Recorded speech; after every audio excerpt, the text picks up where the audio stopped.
Good morning, नमस्ते। मैंने बहुत दिन से वीलॉग नहीं किया। मेरा मूड नहीं था एक्चुअली। पूरा भारत कई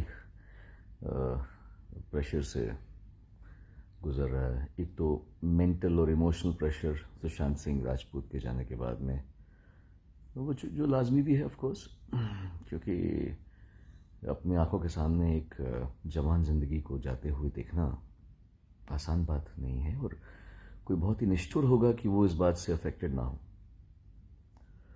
और ऊपर से फिर अभी इंडो चाइना का जो केस चल रहा है, और जो 20 जवान जो घंटों लड़ने के बाद में और तड़प तड़प के जो मरे हैं, आई डोंट नो वहाँ पर क्या कैजुअलिटी हुई है। मैं भारतीय हूँ, पर उससे ज़्यादा मैं एक ह्यूमन बीइंग हूँ, एक इंसान हूँ आपकी तरह।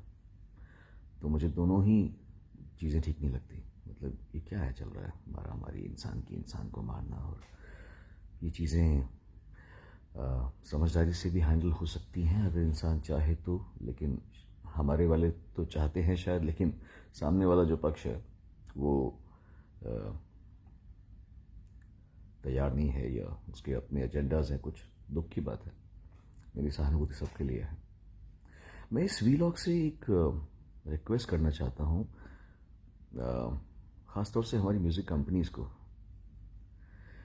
क्योंकि आज सुशांत सिंह राजपूत मरा है, एक एक्टर मरा है। कल आप किसी सिंगर के बारे में भी सुन सकते हैं, या किसी कंपोज़र के बारे में सुन सकते हैं, या किसी लिरिक्स राइटर के बारे में सुन सकते हैं, क्योंकि ये जो माहौल है म्यूज़िक का हमारे देश में, वो बहुत फिल्मों से बड़ा माफिया म्यूज़िक में है अनफॉर्चुनेटली। और मैं समझ सकता हूँ कि बिज़नेस करना ज़रूरी है लोगों के लिए, और अपनी सब को लगता है कि हम रूल करें बिज़नेस को। क्या है कि मैं थोड़ा लकी था कि मैं बहुत कम उम्र में आ गया था, तो मैं इस चंगुल से निकल गया।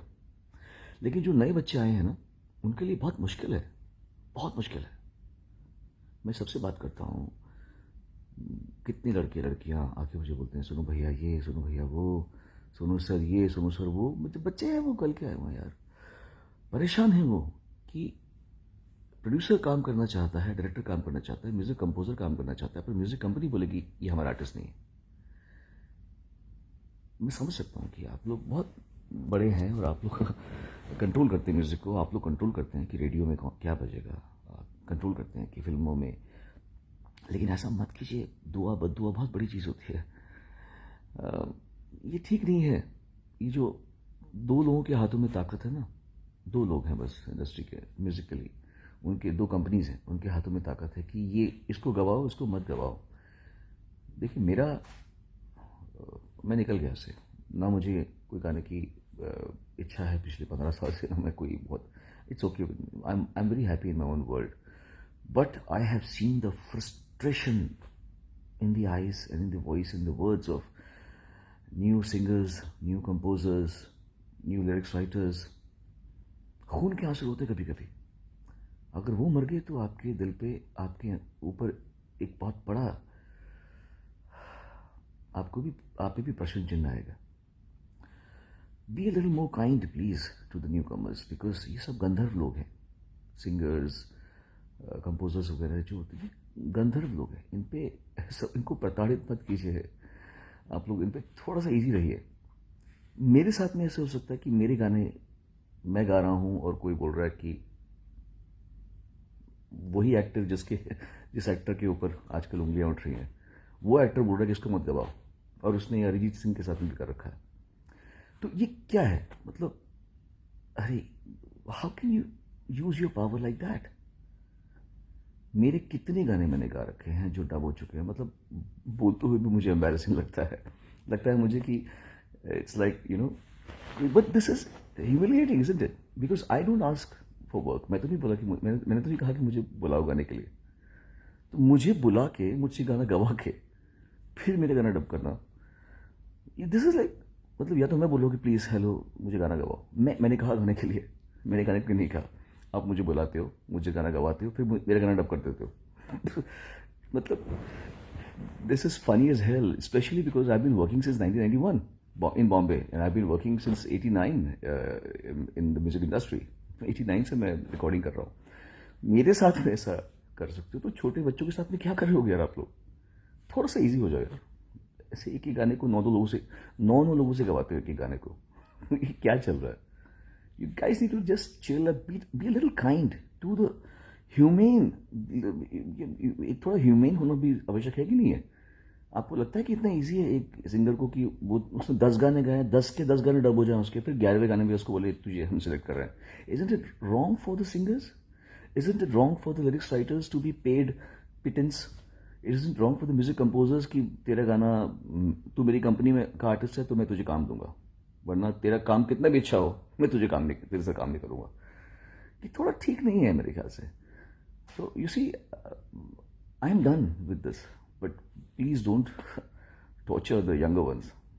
Really, इतना अच्छा स्पेस नहीं है. Please look, step into their shoes and please try to understand. They need you, they need your help, they need your kindness, they need your grace. थोड़ा सा काइंड हो जाइए आप लोग यार, ऐसा मत कीजिए. एनीवे, चलो, आई होप कुछ लोग इस बात का बुरा ना माने कि सोनू निगम ने ऐसे बोल दिया और हमारे बारे में ऐसा बोल दिया.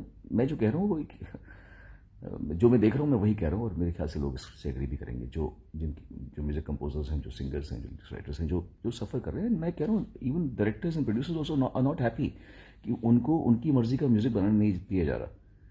ये भी ठीक बात नहीं ना. मुझे तो डायरेक्टर्स भी जब मिलते कहते सर हमको ये गाना चाहिए नहीं, पर म्यूजिक कंपनी बोलते कि ये गाना हमको दे रहा. तो ये थोड़ा रॉन्ग है. क्रिएटिविटी दो लोगों के हाथ में नहीं होनी चाहिए. It's enjoy the bliss of everybody's grace, everybody's music, everybody's talent, everybody. आप ही बताओगे तो फिर म्यूजिक कितना कम छोटा हो जाएगा ना. पहले म्यूजिक कैसे होता था? राज कपूर का अलग म्यूजिक होता था, है ना, और ओपिनियर का अलग म्यूजिक होता था, शंकर जयकिशन का म्यूजिक राज कपूर के लिए अलग और वसंत बहार के लिए अलग.